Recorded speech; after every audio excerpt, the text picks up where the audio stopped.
Hello, boys. I'm back. And this time around, we're doing something a little bit different. We're not doing the Youth Academy rebuild. Instead, this time, we're doing something special. We're going to work with fallen heroes. Guys who had the potential to do amazing things. Guys who tried to do amazing things but failed. Guys who had certain things come up in their lives, personal lives, that hindered their footballing careers. I'm not just talking about wonder kids. I'm talking about guys that we had hope in, guys that were hyped, guys that made us feel something at some stage or another, whether you supported the team they played for or you didn't.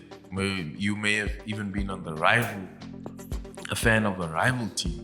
But these players, you saw something special in them and they made you feel something in the moment, but never, ever, ever touched those heights of consistency and heights of, superstardom like Messi or Cristiano or any other real massive player to make it and be there on a consistent level.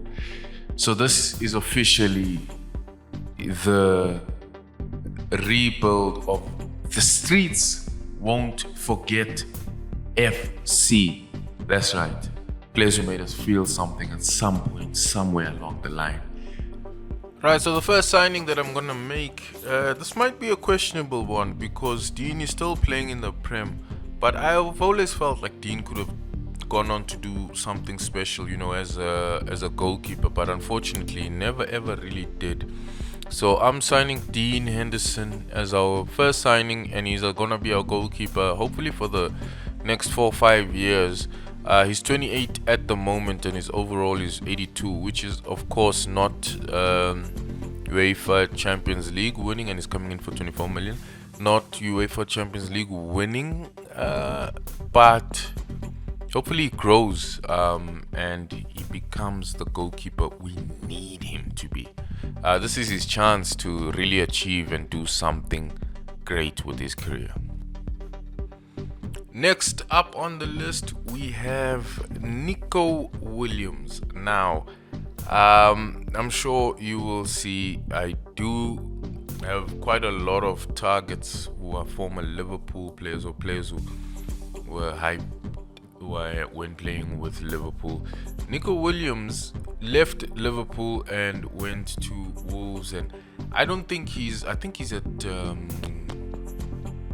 no, he didn't go to Wolves. I think he went to Forest. I think he's still at Forest, and he never really became anything. And not saying anything bad on him, but because he's 24, so he has a chance to still play for like a premium club. But I don't know if the move was great for him. 24 million as well, same as Dean. So we're working, we're not splurging, like we're not going crazy in terms of the budget. Again, these are guys who made us feel moments in time. As a Liverpool fan, we had a lot of hope in Nico Williams. Never really panned out to be anything special. Let's hope. Let's see if he's got what it takes to become special. Next player, controversial signing, is Joe Gomez. Again, I apologize for the Liverpool influence, but again, it's my team. The other team I really love is Barcelona, and of course, my local team here in South Africa is Kaizer Chiefs.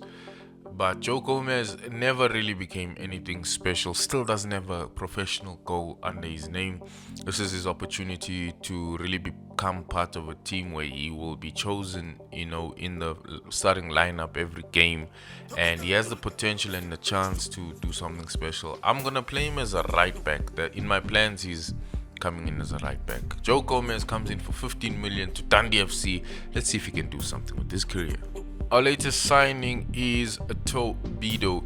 Now, might question me as to why I signed Tobido, but Tobido had potential when you were still younger. You had a lot of potential to be great, and he didn't really pan out to be there. Now he's only rated 78 and he's 25. He should be reaching his prime soon.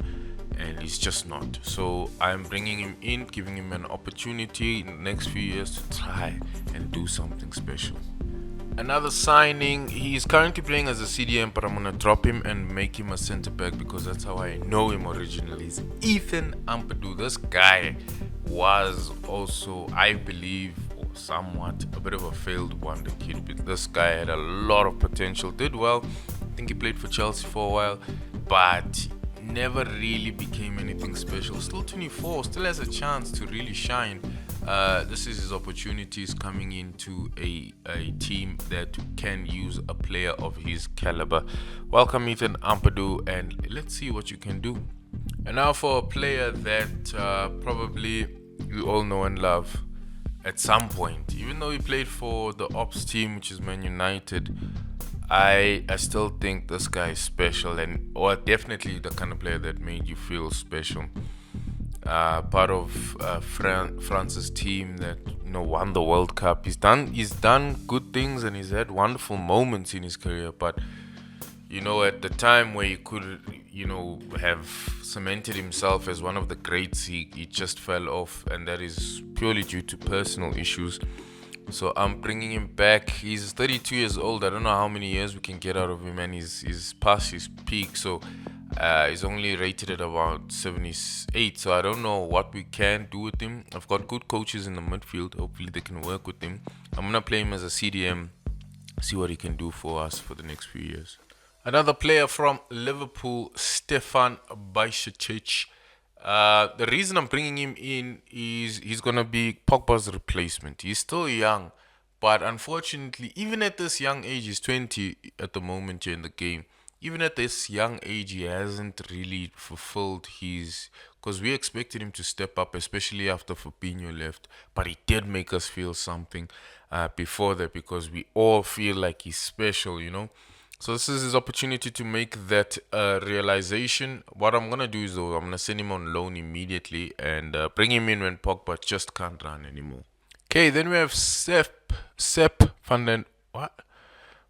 Why am I tripping over his name? Sepp van den Berg, also a former Liverpool player, but plays for Brentford now. He also didn't realize his potential, even though he is still young, still has an opportunity to grow. But for now, I'm going to sign him and also send him on the loan so that we can use him in the future. Okay, this one is also another one for the future. Reece Williams made us feel something at some point, especially when Liverpool didn't have centre backs and Liverpool was relying on the likes of Nathan Phillips to hold us in the centre back position. Even Jordan Henderson had to jump into that position when things were quite rough at Liverpool. This was one of those shining stars, and we all thought this kid could become something special, but just didn't. And he fell off, and he's fallen off real hard. His overall is like 61. He's the cheapest player I'm ever gonna buy in this pre-build at 1 million. You see the board and everyone's saying it's bad negotiation. It should have been cheaper. Yeah, I could have gone in low, I won't lie. But buying him, and we'll see. I don't know if he'll ever play for us really, but I'm gonna send him on loan and see what could become of him. Maybe we can revive him here. For now, I'm gonna call it for this episode because I don't want to overdo all of these transfers and stuff that I'm making and bore you with just all of because there's a lot of transfers coming in, and I've only dealt with the defensive department, goalkeeper and our defenders. But I don't think I'm gonna get any more defenders for now. I think we have 4 centre backs and 2 full backs, so that's good enough for now.